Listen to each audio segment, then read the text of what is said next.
যখন ঝগড়া করে জামাতি মানুষ এসে বুঝলেন একটু কথা আওয়াজ কম দাও, আমির সাহেবের থেকে আমির সাহেবের বউ পর্যন্ত ঝগড়ি, ঠিক না ঠিক? বাবা নারী কয় প্রকার জানেন? নারী হল 4 প্রকার, হস্তেনি, কদমনি, সাংখিনী, লোহাজনী। সেই জন্য বাবা সাবধান বাবা, চেগড়া চালাক না তো বউ হাতও কবজা নিয়েছে। যেই বাড়ি এসে কয় শোনেন কোথায় যান, কেন?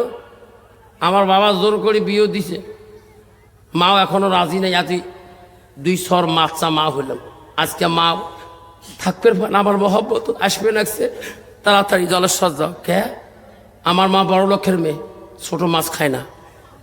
বাবা শশী কিছু হবো, তোমার মা কখন বড় লোক বাড়ায়, ছোট মাছ খায় না। তোমার জানে মোর মার বংশ খবর জানে? তরবালটা নিয়ে চলে গেল, হাজার মানুষ দেখা শুরু করলো। হায় রে বাদশা, ওই যে ঘাতককে বললো ঘাতক রে, জীবন ভর তোমার দ্বারাই জবাই করছি, আজকে আমি বাদশা নিজে হাতে জবাই করবো, তরবালটা আনি দাও। বাদশার হাতে ঘাতক তরবাল আনি দিলেন, বাদশা দাঁড়াইয়া গেলেন। ওই যুবক হাত বান্ধা পা বান্ধা নড়তেও পারে না। যুবক আল্লাহর কাছে কান্দে, আল্লাহ এ মৌলা, আমি কিন্তু খুনি না, আমি একজন নামাজি পরহেজগারী মুত্তাকি। আল্লাহ তোর নজরে আমি খুনি না, বাদশার নজরে, ওই জনগণের নজরে আমি খুনি, তরবালের খুনি, রক্ত মাখা খুনি, রক্ত মাখা ঝোলার খুনি। আল্লাহ আমি কিন্তু তোর নজরে খুনি না, আমি তোর নজরে একজন পরহেজগারী নামাজি। জোরে কোন ঠিক না বিঠি? উনি কি খুনি? এরকম খুনি না, দুনিয়ার মানুষের নজরে উনি একজন খুনি, ঠিক না বেটি? বাদশার নজরে সাক্ষী প্রমাণে খুনি, আল্লাহর নজরে উনি একজন মুত্তাকিন পরহেজগারী আল্লাহ ওয়ালা। জোরে কোন সুবহানাল্লাহ। আল্লাহ ওয়ালা, আল্লাহকে যাই ভয় করে, আত্তাকুমুল্লাহ, আল্লাহকে যারা ভয় করে, আল্লাহকে বান্দারা আমি আপন হয়ে যাই। জোরে কোন সুবহানাল্লাহ। যুবক ভাইরা শোনার জানা, কষ্ট হচ্ছে আব্বা, কষ্ট হচ্ছে। আব্দুল কাদের জিলানী রহমাতুল্লাহ হাত তুলে দোয়া করতেছেন, আল্লাহকে বলছে, আল্লাহ বুড়িমা চোখের পানি সহ্য করতে পারে না, আল্লাহ তুমি কি দোয়া কবুল করবো না? আল্লাহ গো তুমি কি দোয়া কবুল করবো না?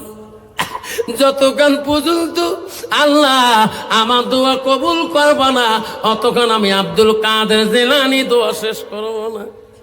আল্লাহ বলে, আব্দুল কাদের রে দোয়া সারি দে রে, বুড়িমাকে বল নদীর দিকে তাকাইতে রে। ওর আব্দুল কাদের বুড়িমার কলিজার ধন আমি আল্লাহ ফিরে দিয়েছি। আব্বা আব্দুল সামাদ বাদশা যখন তরবালটা নিয়ে চলে গেল, উনি কিন্তু খুনি না, উনি কিন্তু খুনি না। মা দোয়া করি কাঁদতেছে, আল্লাহ আমার সন্তান যদি অপরাধী হয়, আল্লাহ তার বিচার তুমি করবা। আল্লাহ আর যদি অপরাধী না, আল্লাহ তোমার বিনো নাকি মারবি। আমি মা, আল্লাহ আমি মা বড় কষ্ট পাব। শোনারে ও যুবকরা, খবরদার, জীবনে যা কষ্ট দিয়েছেন মা বাবাকে, জীবনে কত আছে গো, বাবাকে ধাক্কা মারি বাড়ি থেকে বাড়ি করি। কয়দিন আগে আসাম মোড়ে সভা করে আসি, স্কুল যাব, একটা বৃদ্ধ মা আসে আমার কাছে হাত বাড়ায়, বাবা কিছু দাও। পকেট থেকে 10 টাকা খুচরা আসলে দিলাম। দোকানি বলে, হুজুর বুড়িটাকে চেনেন না? আসাম মোড়ের জমিদারের মা। আরে 2টে ছেলে গাড়ির মালিক, 2 জন ব্যবসায়িক, আজকে মা মানুষের কাছে হাত পাতে গো।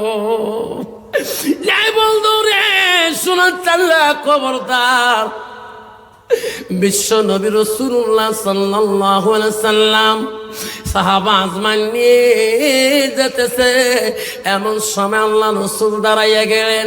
সাহাবীরা কলরে নবীকে ওখানে দাঁড়াইলেন। একটা বৃদ্ধ মা আসতেছে, আমার নবীর মোবারক চাদরটা দিয়ে ওই চাদরটা আস্তে করে বুড়ি মা সামনে পাড়িয়ে দিলেন। হযরত আবু বকর, হযরত ওমর বলো সর্বনাশ, বিশ্ব নবীর মোবারক চাদরের এত দাম, কোন দেশের বুড়ি রে, কোন দেশের মেয়ে, আমার নবীর মোবারক চাদরে বসলে আমার সম্মান থাকবে না।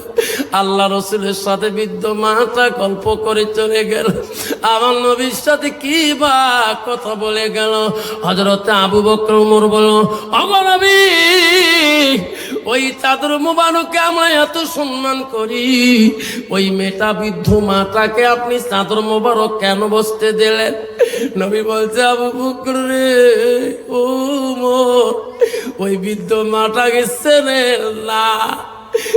এমন আবু বকর, আমার মা আমিনা মৃত্যুর পরে আমার ওই মাটা আমাকে আদর করেছে, উনি হল হযরতে হালিমাতুল সালেহা।